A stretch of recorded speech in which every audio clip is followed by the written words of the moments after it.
Hello, everyone, as you're making your way in. Hola a todos y a todas. Según están entrando, vamos a empezar en 1 minuto o 2. Por favor, permitan un poquito más de tiempo para que los participantes entren. Gracias por unirse el día de hoy.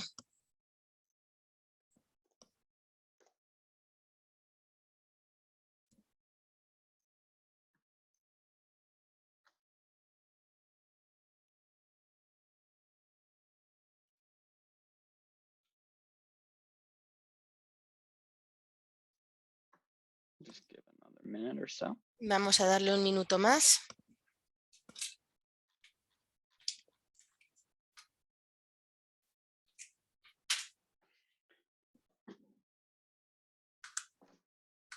Okay, everyone. Muy bien. Hola a todos y a todas. Los compañeros de Partnering for Vaccine Equity, los socios y las socias, y bienvenidos al evento de aprendizaje. Mi nombre es Eric Wangle y soy parte del Urban Institute, del equipo de aquí. En nombre de todo el equipo de Urban queremos darle las gracias a todos y a todas por unirse el día de hoy. Estamos emocionados y emocionadas que el webinar de hoy se va a enfocar en la investigación reciente y la guía de COVID-19 y la influenza. Con esta evolución rápida de la comprensión del COVID-19, estar al día con la investigación y las guías recientes es increíblemente importante para trabajar con ello. Hoy nuestros presentadores y presentadoras van a hablar de muchos temas, incluyendo explicar ¿qué es lo que realmente significa estar completamente vacunado de COVID-19? Hablar de la efectividad de la vacuna de COVID contra la variante Omicron y también vamos a presentar información sobre esos síntomas a largo plazo de COVID. Antes de continuar, sin embargo, voy a hacer nuestra típica revisión rápida sobre cómo va a funcionar esta sesión. Todos y todas han estado silenciados su micrófono al entrar en esta sesión. Es crucial mantener el micrófono silenciado para poder continuar con la discusión sin accidentalmente interrumpir. Sí vamos a tener la oportunidad de hablar nuestras preguntas, escribirlas en preguntas y respuestas en la parte inferior, en Q y A. Si quieren hacer su pregunta, levanten la mano con la característica de levantar la mano en el Zoom y les vamos a quitar el silencio del micrófono. Si quieren escribir su pregunta, escríbanla en la parte de preguntas y respuestas en la parte inferior de la pantalla. También tenemos el chat abierto el día de hoy. Les animamos a que chateen entre ustedes. Por favor, utilicen formas correctas de chatear. No hagan preguntas en el chat para la persona que está hablando porque a lo mejor no lo vemos y seguramente sobra decir esto, pero sean civiles unos con otros y unas con otras y con nuestros oradores antes. Por favor, tenemos interpretación de inglés a español durante nuestro evento. Si quieren escuchar el canal del idioma español, simplemente seleccionen el globo terráqueo en la parte de la tarea de la barra de herramientas de Zoom en la parte inferior de la pantalla, y esta grabación va a estar en nuestra página web comunitaria y la vamos a circular a través del boletín del programa del CDC, que todos los miembros y las miembros del programa deben de formar parte de ello. Si tienen alguna dificultad técnica en algún momento durante esta sesión, por favor envíen un correo electrónico a Community Manager Inbox, Box Equity Earning, baxeequitylearning@urban.org, y ahí en el correo les vamos a contestar lo antes posible. Es un placer presentar a las oradoras del día de hoy. Primero va a ser Lisa Jacques Carroll, que es una consultora independiente con experiencia de 20 años de inmunización y vacunación a nivel internacional. Empezó con su carrera con el programa de inmunización y luego pasó 6 años con el programa de prevención de hepatitis B, del CDC. Apoya a la Organización Mundial para dar asistencia con apoyo con las vacunas y también trabajó con la División Global de Vacunación del CDC, organizando las actividades del CDC con varios compañeros y organizaciones. Su último trabajo con CDC es manager del programa de vacunación. Actualmente es gerente o manager de vacunación de la coalición de hepatitis global y el trabajo de salud global con la Organización de Salud Mundial. Y secundaria, y no menos importante, es la doctora Yabo Beshwal, que es una pediatra con más de 20 años de experiencia en la práctica privada y en cuidados urgentes. También es una profesional de la salud pública con varios años de experiencia en CDC con vacunación, con la división de servicios de vacunación desde el 2020 ha sido educadora y ha sido presidenta del programa de vacunas éticas como presidenta de pediatría, educando a los proveedores a través de todo el estado de Georgia. La doctora Yabo también es esposa y mamá y activamente está involucrada alrededor del ministerio de la Iglesia. Organiza muchos viajes a Siberia y a Angola para dar servicios de salud gratuito. Tanto la doctora Yabo como tanto Lisa son expertas de vacunación trabajando con la Asociación de Gerencia de Vacunación y con el programa del CDC para dar guías y para dar información sobre la influenza y el COVID-19, sobre las tasas de vacunación, y son partes de la comunidad de Partnering for Equity in Vaccine, compañerismo de equidad en las vacunas. Y sé que a lo mejor muchas personas que están aquí están familiarizadas con el gran trabajo que están haciendo estas oradoras. Y con eso ya ha terminado el día de hoy. Muchas gracias por tomarse su tiempo para hablar con nosotros esta tarde y les paso el micrófono. Gracias, Eric, por esa presentación tan cálida. Vamos a empezar. La doctora Yabo y yo vamos a estar hablando sobre las guías más recientes del COVID-19 y la vacuna de la influenza. Siguiente diapositiva, por favor. Esta es nuestra agenda para el día de hoy. Vamos a estar hablando de la diferencia entre estar completamente vacunado y al día con las vacunas del COVID-19. Vamos a hablar del uso preferencial de las vacunas mRNA sobre la vacuna Johnson & Johnson. La doctora Yabo va a hablar sobre las recomendaciones de la dosis de la vacuna de recuerdo y la efectividad contra la variante Omicron. También va a hablar de los síntomas a largo plazo del COVID y yo voy a hablar de promocionar las vacunas de la influenza junto con las vacunas de COVID. Y después vamos a tener mucho tiempo para preguntas y respuestas al final. Siguiente diapositiva, por favor. Así que completamente vacunado y al día para las vacunas del COVID-19. Estar completamente vacunado o vacunada significa que esa persona ha recibido su serie primaria de vacunas de COVID-19. Y en la siguiente diapositiva voy a dar información más detallada sobre eso. La nueva terminología que está utilizando el CDC para las vacunas del COVID-19 y que utilizan para muchas otras vacunas es puesto al día. Y lo que significa esa terminología es que la persona ha recibido todas las vacunas actualmente recomendadas, todas las dosis recomendadas actualmente de COVID-19, incluida cualquier dosis de recuerdo cuando sean elegibles. Estas recomendaciones varían dependiendo de la edad de la persona, su estado de salud y cuando se vacunaron por primera vez. Y otra cosa que hay que notar es que muchas personas que están inmunocomprometidas pueden necesitar una dosis adicional como parte de su serie primaria de vacunación. Y en este momento las vacunas de recuerdo no son recomendadas para todo el mundo. Se basa en específicos rangos de edad y el estado de salud. Siguiente diapositiva, por favor. Esta es una tabla que hemos sacado en la página web del CDC. Aquí pueden ver que hay 3 columnas que muestran las diferentes recomendaciones para cada vacuna que se está utilizando en los Estados Unidos ahora mismo. Así que Pfizer, Moderna y Johnson & Johnson. Y muestra las edades de estas vacunas para las cuales estas vacunas son recomendadas. ¿Qué constituye la serie primaria? ¿Cuándo una persona se considera completamente vacunada? ¿Y qué rango de edad son los que están siendo recomendados recibir una dosis de recuerdo? ¿Y cuál es el espacio entre eso? Y el doctor Yago va a hablar más en detalle después de esto en la presentación. La doctora Yago, perdón. Y por último, se habla sobre cuándo una persona se considera que tiene el recuerdo y está puesta al día, que es justo después de la dosis de recuerdo. Y luego a la derecha tenemos algunas notas adicionales.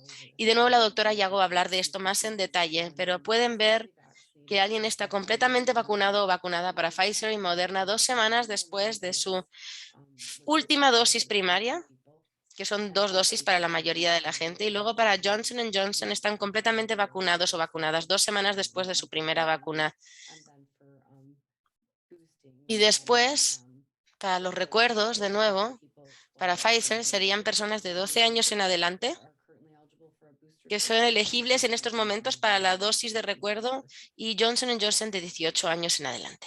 Siguiente diapositiva, por favor. Así que lo siguiente que queremos cubrir es el uso preferencial de las vacunas mRNA en los Estados Unidos. Siguiente diapositiva. En diciembre, el Comité de Consejería de Práctica de Vacunación, o el ACIP, se reunió para hablar sobre la vacuna del Johnson & Johnson basándonos en algunas informaciones de seguridad actualizadas. Esta información de seguridad actualizada reveló que había más evidencia de una asociación casual entre la vacuna Johnson & Johnson y la trombotopenia, que es un tipo raro de coágulo sanguíneo. Así que las personas que han recibido la vacuna Johnson & Johnson hace meses ya no se cree que están en riesgo para esta condición rara de coagulación. Los síntomas de esta condición rara de coagulación típicamente ocurren 2 semanas después de la vacunación.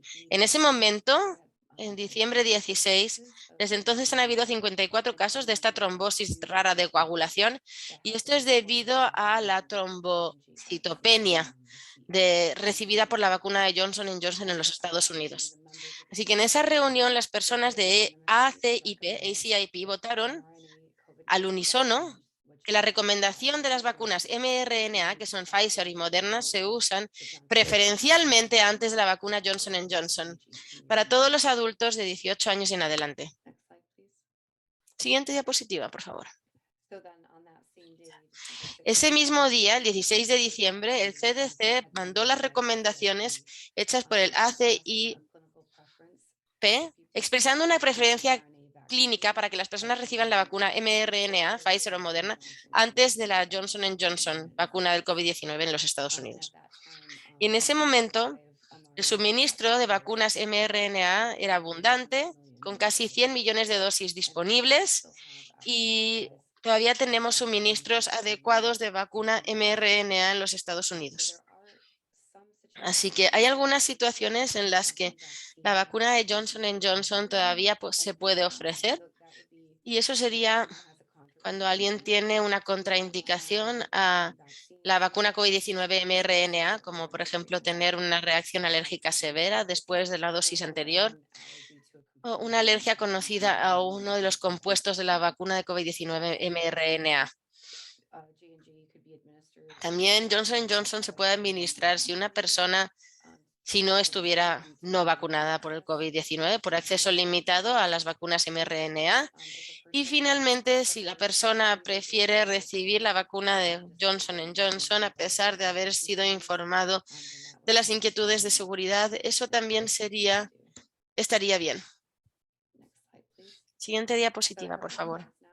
Voy a hacer una pausa ahora y voy a ver si tenemos alguna pregunta sobre los primeros 2 temas que estamos cubriendo.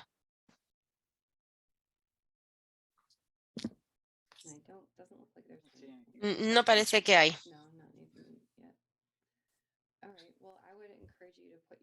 Muy bien, entonces les recomiendo que pongan sus preguntas en la parte de preguntas y respuestas y se lo voy a pasar a la doctora Yabo para la siguiente pregunta. Gracias. Muchas gracias, Lisa. Gracias a todos y a todas por unirse el día de hoy. Con gusto podemos compartir esta información con ustedes. Como mencionó Lisa, voy a hablar un poquito más en detalle sobre las dosis de refuerzo y lo que eso significa para la mayoría de nosotros y nosotras. En la siguiente diapositiva van a ver una versión más pequeña de la presentación de la vacuna de recuerdo y realmente les muestra quién debería recibir la vacuna de recuerdo, cuándo deberían recibirla y qué tipo de vacuna de recuerdo deberían recibir. Para la mayoría de la gente que es sana, que no tienen ningún tipo de condición subyacente que comprometa su salud, si reciben Pfizer o Moderna como vacuna, su dosis de recuerdo se recomienda 5 meses después de haber completado su serie primaria de vacunación. Y de nuevo, como mencionó Lisa, se prefiere que reciban Pfizer o Moderna otra vez. Y si alguien recibe la vacuna de Johnson & Johnson como su dosis inicial en su serie primaria, se recomienda una dosis de recuerdo 2 meses después. Para la mayoría de la gente que es sana y que no tengan ningún tipo de condición inmunocomprometida. En la siguiente diapositiva, el CDC recientemente actualizó sus guías para las personas que se consideran de moderadamente a severamente inmunocomprometidas. Eso sería alguien, por ejemplo, que está bajo tratamiento de cáncer, que tienen cáncer activo, que les acaban de hacer un trasplante de células madre o que tienen una condición crónica de inmunodeficiencia, alguien que está en un estado avanzado del VIH, etcétera. Las recomendaciones han cambiado y ahora están recomendando recibir la dosis de recuerdo en un intervalo más corto que antes. Así que ahora están recomendando recibir una dosis de recuerdo 3 meses después, cuando las demás personas van a recibir la dosis de recuerdo 5 meses después de Pfizer y Moderna. Estas personas se les recomienda recibir la dosis de recuerdo 3 meses después y 2 meses después de la vacuna Johnson & Johnson. Y esto realmente es porque cuando alguien es severamente o moderadamente comprometido, a lo mejor no crean una respuesta tan buena a la vacuna. Eso significa que la vacuna no les hacen tan inmunes. Como resultado, necesitan también una dosis adicional. Por ejemplo, a estas personas se recomienda que reciban no solo 2 dosis de Pfizer, sino que reciban 3 dosis o que reciban 3 dosis iniciales de la vacuna de Moderna y luego 3 meses después recibirían una dosis de recuerdo. Así que en realidad están recibiendo 4 dosis de la vacuna. Esto solo aplica de nuevo a las personas que son moderadamente a severamente inmunocomprometidas.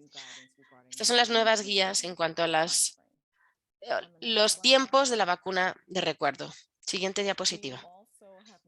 También tenemos nuevas guías del CDC en cuanto a cuánto tiempo deben esperar después de tener una infección por COVID, después de recibir una vacuna específica de COVID-19.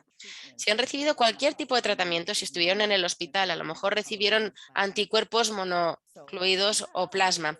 Así que en el pasado se recomendaba, si ven en la parte de abajo, que se recomendaba que tenían que esperar 90 días después de recibir los anticuerpos monoclonales o la plasma convalescente para poder recibir la vacuna del COVID-19. Ese ya no es el caso, ya no es necesario esperar. Los estudios del CDC científicos han revelado que ese tiempo de espera no es necesario. Al principio se pensaba que a lo mejor esos anticuerpos estarían luchando contra células que son parte del tratamiento de la infección, interferirían con la vacuna, pero han encontrado que ese no es el caso. También en general, para cualquiera que ha tenido infección del COVID-19 o que la tiene ahora mismo, deben esperar a su vacuna cuando se hayan recuperado de su enfermedad. Así que si tienen síntomas, asegúrense de recuperarse de los síntomas, hablen con su proveedor de salud y entre su proveedor de salud y usted determinan cuándo es el mejor momento para vacunarse. No hay una teoría específica de cuánto tiempo. Se recomienda que hubieran completado su periodo de aislamiento. Eso significa que cuando hayan terminado su aislamiento, para que no se metan en una situación en la que potencialmente pueden contagiar a los demás saliendo a ponerse su vacuna. Así que esas son las primeras guías del CDC, las nuevas guías del CDC. Sé que era mucho, así que me voy a parar y voy a preguntar si alguien tiene alguna pregunta sobre los 2 temas que acabo de mencionar. Aquí tenemos una pregunta. Una aclaración rápida para la primera y la segunda dosis. Creo que estos son para las personas inmunocomprometidas. La primera y la segunda dosis, 3 meses de separación, la cuarta, 3 semanas de separación, perdón. La cuarta, 4 semanas de separación y la siguiente. Sí, vamos a volver a la tabla un momento para verlo, porque Steven habló de eso muy claramente. Vamos a regresar una diapositiva para verlo. Así que si recibieron Pfizer o Moderna, las primeras 2 dosis de Pfizer se dan con 3 semanas de separación y Moderna 4 semanas de separación, no 3 semanas. Ahí hay una diferencia, sigan esa tabla. Y después de eso, 4 semanas después de la segunda dosis de cualquier vacuna, se ponen la dosis adicional, porque están inmunocomprometidos y necesitan ese apoyo adicional. Y 3 meses después reciben otro recuerdo. Esto solo aplica para los inmunocomprometidos moderados a severos. Cualquier otra persona que esté saludable generalmente recibe 2 dosis con 3 o 4 semanas de diferencia y 5 meses después la vacuna de recuerdo. Hay una pregunta de seguimiento aquí que también comparto yo en cierto modo, pero no creo que haya guías sobre esto. ¿Hay información para esos que necesitarían una segunda vacuna de recuerdo, incluso aunque no sean inmunocomprometidos? Sí, tiene razón, Eric, es algo que todos estamos esperando tener también. Hay algunos estudios que están saliendo ahora que están mostrando esto, incluso después de la vacuna de recuerdo hay una gran protección, pero los primeros 4 a 5 meses después de los primeros 4 o 5 meses, creo, ese efecto empieza a bajar. Así que todavía estamos esperando guías del CDC, del FD, exactamente sobre esa pregunta. ¿Habrá un segundo recuerdo 6 meses después de la primera vacuna de recuerdo? Definitivamente se lo vamos a traer a la mesa cuando nos enteremos. Muy bien, parece que es todo para esta sección. Muy bien. Otra pregunta que han hecho las personas en la siguiente diapositiva. ¿La vacuna del COVID-19 ayuda a prevenir la variante Omicron? Y los estudios en los últimos meses han mostrado que la vacuna del COVID-19 que tenemos ahora ayudan a proteger contra enfermedad severa, incluyendo la enfermedad de la variante Omicron. Significa que les va a proteger de hospitalización y de muertes. Sabemos que nada es 100% efectivo, así que a veces tenemos una cosa que se llama las infecciones que ocurren aunque estén al día con sus vacunas del COVID-19. Recuerden lo que dijo Lisa. Estas vacunas, esta completación de vacunas que tienen todas sus dosis y que tienen su recuerdo cuando sean elegibles, todavía pueden tener una infección que llamamos breakthrough infection. Todavía recuerden que esta infección normalmente es más leve y es muy poco probable que tengan una enfermedad grave si se vuelven a infectar. Porque si no, la gente dice, oye, pues ¿para qué me vacuno si de todas formas me voy a infectar? El tema es que hay menos probabilidad de terminar en el hospital ni morir de COVID si están actualizados en sus vacunas. Tienen sus 2 dosis primarias y le han puesto su vacuna de recuerdo. Así que recomendamos fuertemente que reciban todas sus vacunas tal y como se las hemos recomendado y que estén al día para ayudar a prevenir no solo contra Omicron, sino cualquier variante que pueda presentarse potencialmente.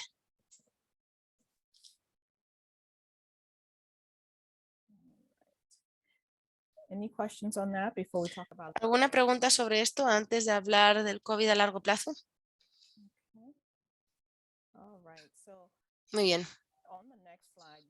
En la siguiente diapositiva van a ver el título que habla de las diferentes terminologías que utilizamos aquí. Algunas personas lo llaman el COVID a largo plazo o el post-COVID o el COVID largo o el COVID crónico o los efectos a largo plazo. El CDC lo junta todo y lo llama la condición post-COVID. Y es una gran variedad de condiciones, pero la manera en la que lo definimos es que estas condiciones son las que la gente experimenta 4 o más semanas después de haberse infectado por primera vez del COVID-19. No necesariamente en la primera semana o 2 después de tener COVID, pero los síntomas duran o nuevos síntomas ocurriendo 4 o más semanas después. Y también, debido a que ha sido reconocido como una condición tan importante, puede ser considerado una incapacidad bajo el acta de incapacidad de los estadounidenses. Y tienen aquí un enlace en la diapositiva donde pueden ver cómo alguien puede solicitar o potencialmente recibir esta información. También es muy importante conocer que las personas que no tuvieron síntomas de COVID-19 inicialmente todavía pueden tener condición post-COVID. Así que algunas personas se sorprenden porque han tenido una infección asintomática y ahora tienen estos nuevos síntomas y cuando les están haciendo la prueba se dan cuenta de que probablemente tuvieron COVID hace unas semanas. Así que estas condiciones pueden enseñarse de diferentes maneras, como van a ver en la siguiente diapositiva. Se puede ver como dificultad para respirar o falta de aire, tos, dolor de pecho, dolor de estómago, dolor de cabeza. Algunas personas pueden continuar teniendo palpitación de corazones, dolor muscular o de articulaciones, dificultad para dormir, fiebres persistentes, sarpullidos, cambios de humor. Algunas personas continúan teniendo persistentemente pérdida del sentido del gusto o del olfato meses después. Todo esto son cosas que pueden ocurrir después del COVID-19, así que es súper importante dejar a sus comunidades saber, según trabajan con sus comunidades, que no es necesariamente siempre contrario a tener la enfermedad de COVID-19. Algunas personas pueden tener síntomas más leves, otras síntomas más severos y desafortunadamente algunas personas pueden tener condición post-COVID. Y hay clínicas aquí que están poniendo por todo el país, normalmente en los entornos universitarios más grandes, que se llaman clínicas post-COVID o clínicas a largo plazo, en el que están haciendo seguimiento a estas personas para ver cómo se sienten. Siguiente diapositiva.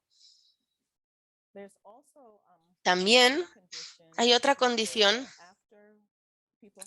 en la que después de que las personas tengan una infección de COVID-19 severa, puede afectar múltiples órganos y también condiciones autoinmunes, y estos pueden durar durante semanas o meses.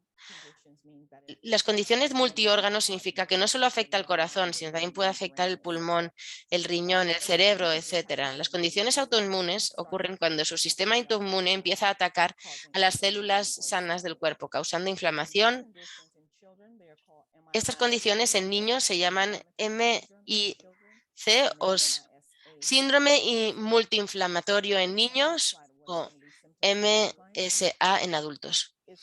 MISA, perdón, en adultos.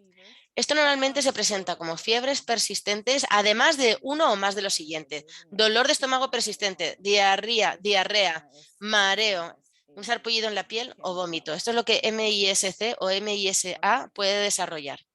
Siguiente diapositiva. Es tan importante que las personas busquen cuidados de emergencia.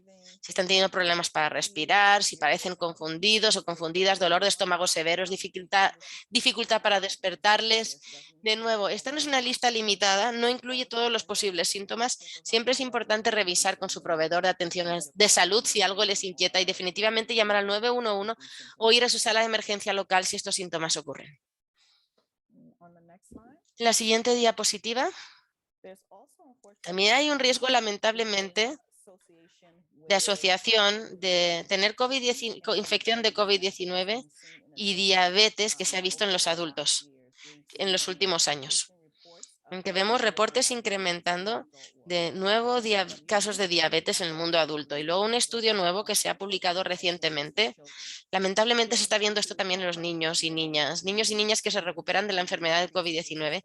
Encontramos que hay casos incrementados de diabetes en personas menores de 18 años de edad, normalmente 30 días o después de haber tenido la infección de COVID-19. Así que este incremento de riesgo de diabetes realmente recalca la importancia de la prevención de estrategias de prevención de COVID-19, no solo para adultos, sino para niños y niñas, que incluye vacunación para niños de 5 años de edad o por encima, cubrebocas, distanciamiento social. Siguiente diapositiva. Hemos puesto varios recursos de COVID a largo plazo para esas personas que pueden estar experimentando síntomas a largo plazo. ¿Conocen a alguien que lo está experimentando o quieren compartir esto en su comunidad? Todo esto va a estar disponible, los hiperenlaces y los artículos también. Con esto creo que ya le voy a pasar la palabra a Lisa para continuar la conversación. ¿Alguna pregunta?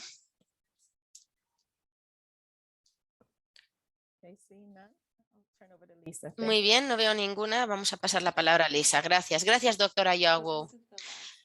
Esta es la última sección de nuestra presentación. Voy a hablar un poco sobre promocionar la vacuna de la influenza junto con las vacunas COVID-19 y compartir algunos mensajes potenciales sobre esto. Siguiente diapositiva, por favor. Así que solo para recordarles, estos son los grupos que están a riesgo alto de complicación de la influenza. Adultos de 65 años y en adelante, niños menores de 5 años, especialmente niños menores de 2 años, mujeres embarazadas, personas de grupos raciales y étnicos minoristas, incluidos las personas negras no hispanas, las personas indias americanas no hispanas y las personas nativas de Alaska y las personas hispanas y latinas. También personas con condiciones crónicas de salud, incluida el asma, la enfermedad del corazón, derrame cerebral, diabetes, VIH, SIDA, cáncer, obesidad y los niños y niñas con condiciones neurológicas. Y si quieren ver una lista completa de los riesgos, de las condiciones de alto riesgo de complicación de la influenza, lo pueden ver en la página web del CDC. Siguiente diapositiva, por favor. Muy bien. De nuevo, las disparidades raciales y étnicas en influenza, en la enfermedad de la influenza y la vacunación.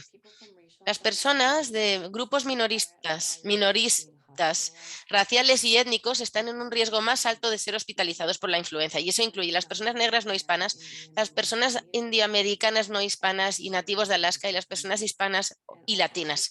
Y también personas en grupos minoristas raciales y étnicas tienen menos probabilidad de ponerse la vacuna de la influenza que personas blancas no hispanas. Y tenemos un gráfico en la siguiente página, en la siguiente diapositiva, por favor.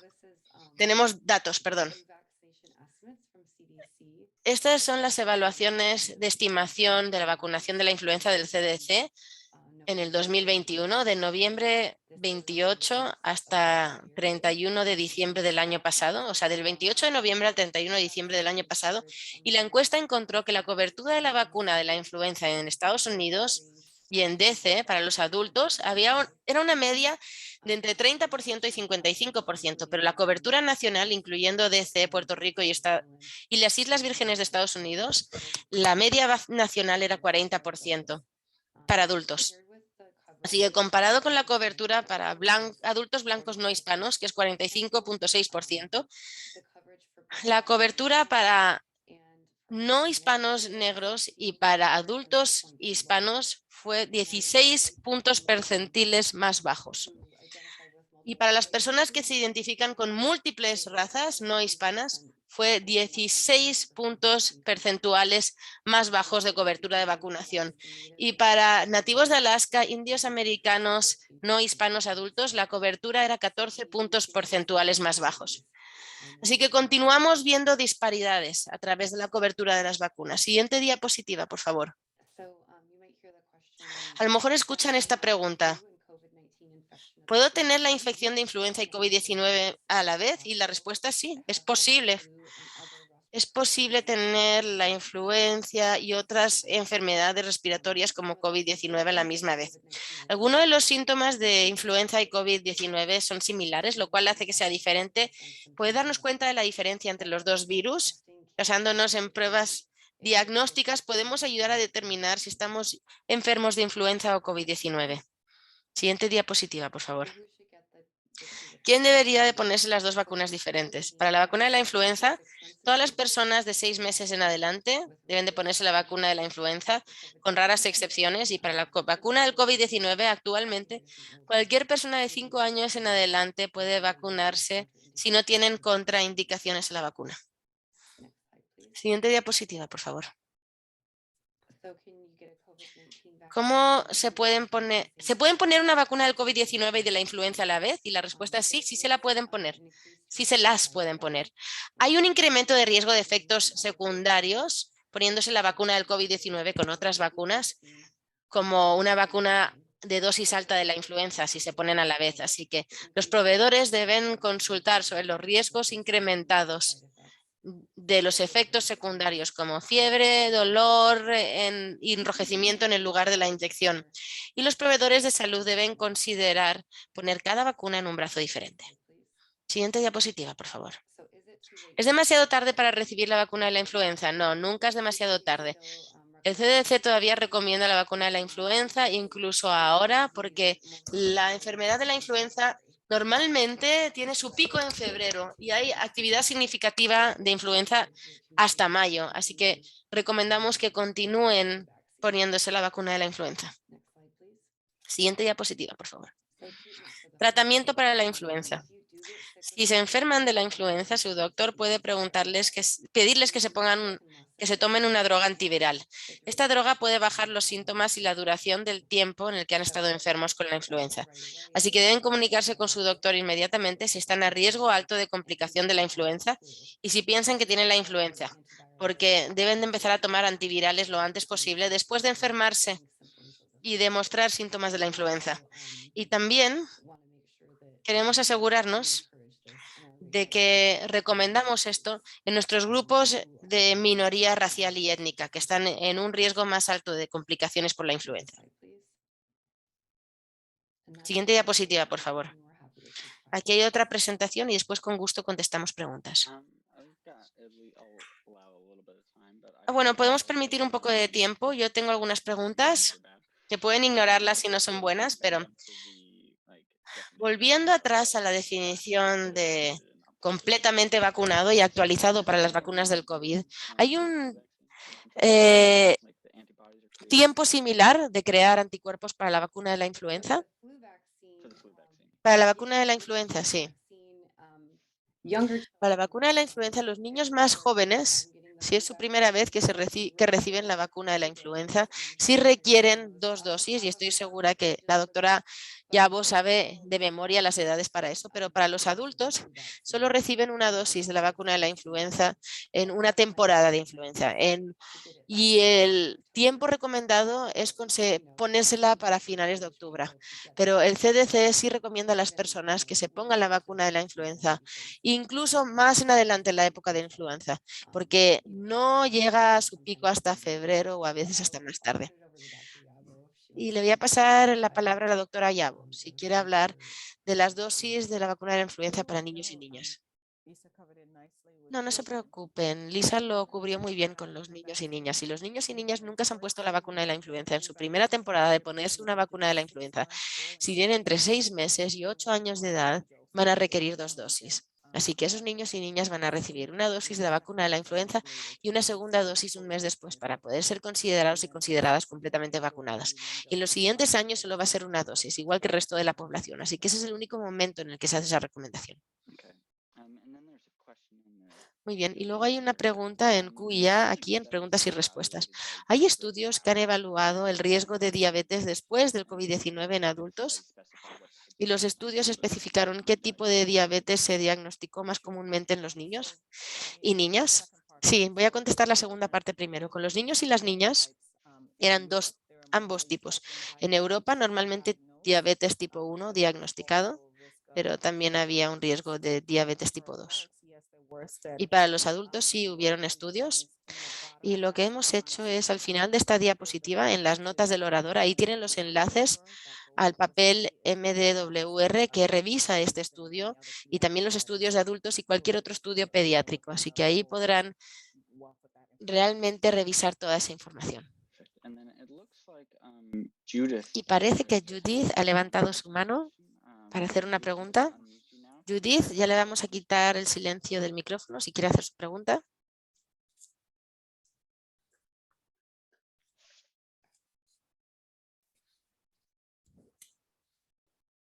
Sí veo una en el chat que podemos revisar, Eric. Sí, vamos a hacerlo.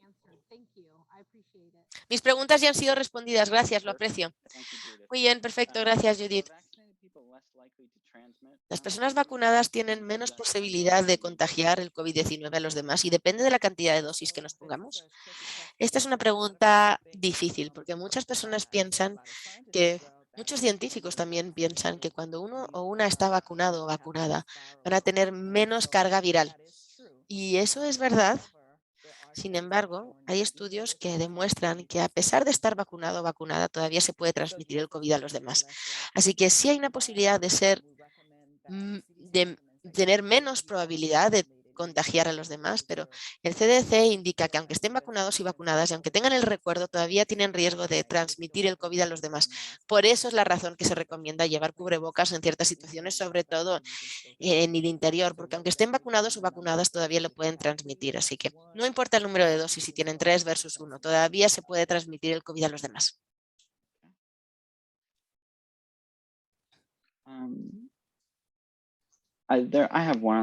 Tengo una pregunta más. ¿Hay alguna guía sobre las acciones que se pueden tomar para minimizar los efectos secundarios, sobre todo si se ponen la vacuna de la influenza y del COVID-19 de una vez? Mencionó que hay una leve posibilidad más alta de efectos secundarios. ¿Hay alguna guía que podemos compartir sobre maneras de que lo podemos minimizar el riesgo de que eso ocurra?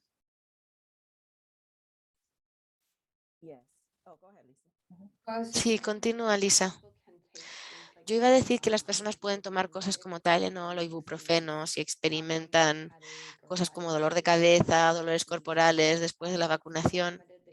Es recomendado que lo tomen antes de vacunarse porque teóricamente puede inhibir su respuesta inmune, pero definitivamente pueden tomarlos si experimentan efectos secundarios. Y creo que sobre todo para las vacunas del COVID, si pueden hacerlo en un día en el que saben que pueden tener el día siguiente libre del trabajo y tengan tiempo para recuperarse y bueno, cuidarse un poquito y mimarse un poco, creo que eso definitivamente está recomendado.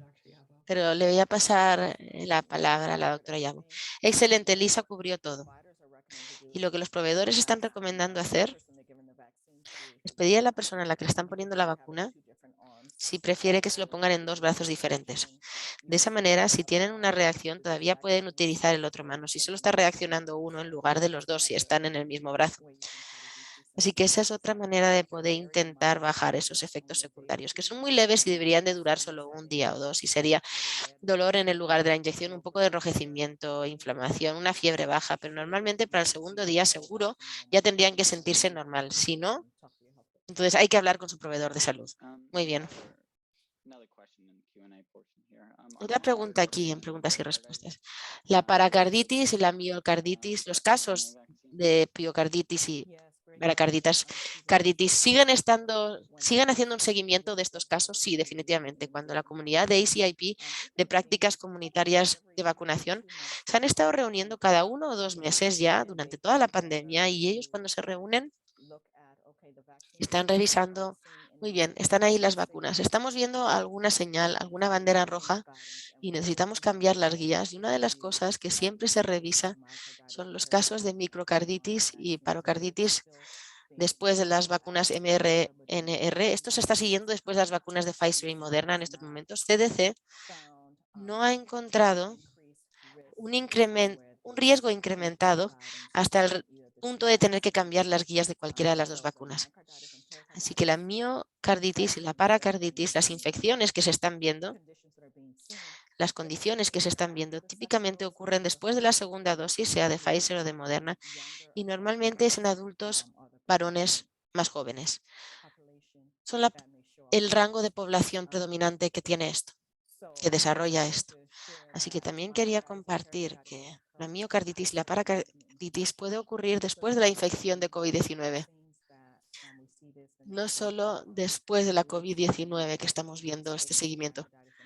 Estamos viendo casos incrementados de miocarditis y paracarditis después de la infección de COVID también. Creo que eso es todo de preguntas y respuestas. Eso es lo que parece. No tengo más preguntas. Tampoco veo más preguntas en el chat. Quiero darle las gracias a las dos por tomarse su tiempo para compartir esta información tan valiosa con nosotros y nosotras el día de hoy. Tomar su tiempo para contestar nuestras preguntas. Sofía, ¿puede pasar a la siguiente diapositiva? Vamos a hacer un resumen rápido. Perfecto. Gracias a todos y a todas por atender el día de hoy y a nuestros oradoras por tomar su tiempo de sus horarios tan ocupados para hablar con nosotros y nosotras el día de hoy. Con los últimos minutos que nos quedan, vamos a enviar una breve encuesta de satisfacción que apreciaríamos mucho si la pueden completar. En breve lo vamos a poner en vivo, pero mientras tanto, sí tenemos un evento la semana que entra en Ask the Expert, pregunten al experto, con materiales de COVID-19, que es el jueves que viene. Tenemos algunas vacantes disponibles si quieren registrarse. Para el evento voy a estar publicando el enlace en el chat en breve. Y en el evento de marzo después, tenemos algunos eventos que esperamos podamos unirnos con más información y registro. Tenemos enfoque de estrategias de vacunación, iniciativas prometedoras de equidad de vacunación, valoración y algunos talleres más de trabajo que vamos a estar finalizando pronto, específicamente, y en algunos otros temas que estamos trabajando. Con esto, la encuesta dice, ¿he aprendido algo durante esta sesión? Voy a publicar el enlace en el chat. Quiero darles las gracias de nuevo a todos y a todas por venir el día de hoy. Y quiero dar las gracias a nuestras expertas aquí por tomarse su tiempo para hablar con nosotros y nosotras. Muchas gracias.